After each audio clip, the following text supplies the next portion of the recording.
My name is Nitish with roll number 17951A0246. I am going to explain a topic based on compensated and uncompensated power system. Compensated and uncompensated power system.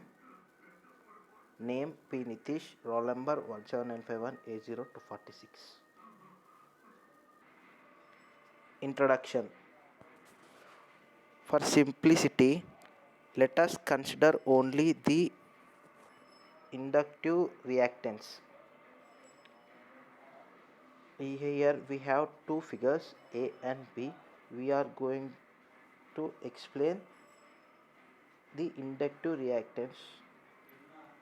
From the above figure, it is clear that between HE sending and the receiving end voltages and magnitude variation as well as phase difference is created, and the most significant part of the voltage drop in the line reactance is due to the reactive component of the load current. And to keep the voltages in the network nearly at the related value, two compensation methods are: first one, load compensation, and the system compensation. And we are going to know about the load compensation and also system compensation. First we are going to explain load compensation.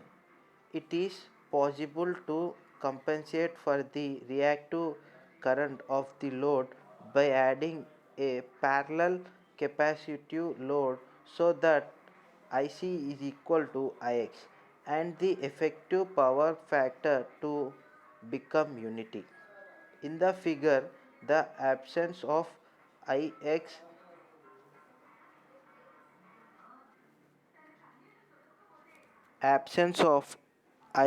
eliminates the voltage drop delta V1, bringing VR closer in magnitude to Vs. In this condition is called the load compensation, and actually by charging extra for supplying the reactive power, a power utility company makes it disadvantageous for customers to use load compensation on their primaries. Load compensation compensated to the unity power factor reduce the line drop but do not eliminate it.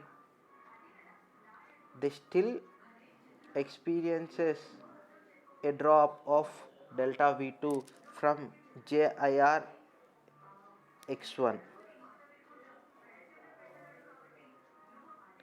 Here we have another figure of inductive reactance of load compensation.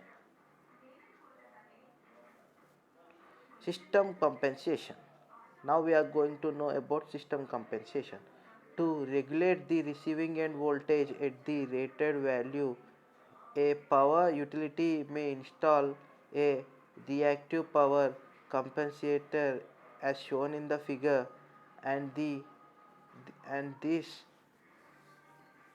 compensator draws a reactive current to overcome both components of the voltage drop delta V1 and delta V2 as a sequence of the load current I1 through the line reactance X1.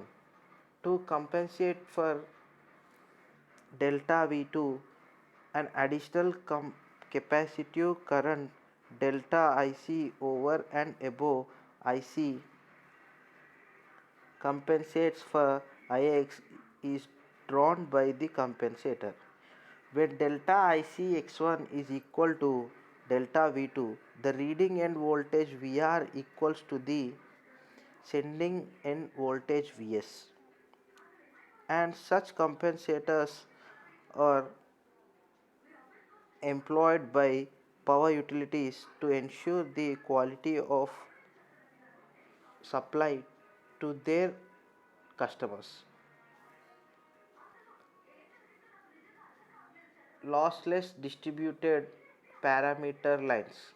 Most power transmission lines are characterized by distributed parameters, series reactance, series inductance, shunt conductance, and shunt capacitance, all per unit length, and their parameters all depends on the conductor size, spacing, and clearance above the ground, frequency, and temperature of operator. In addition, these parameters depends on the building arrangement of the line conductors and the nearness to other parallel lines. Symmetrical lines. When the voltage magnitudes at the two ends of a line are equal, that is Vs equal to Vr equal to V, and the line is said to be symmetrical because power networks operates as voltage sources. Attempts are made to hold almost all node voltages at nearly rated values. Therefore, a symmetrical line presents a realistic situation.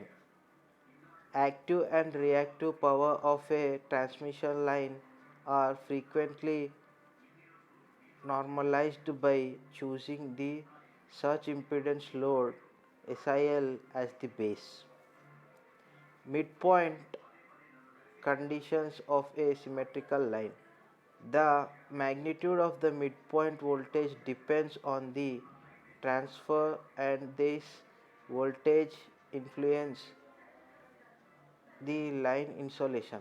For a symmetrical line where the end voltage are held at nominal values, the midpoint voltage shows the highest magnitude variation. Thank you.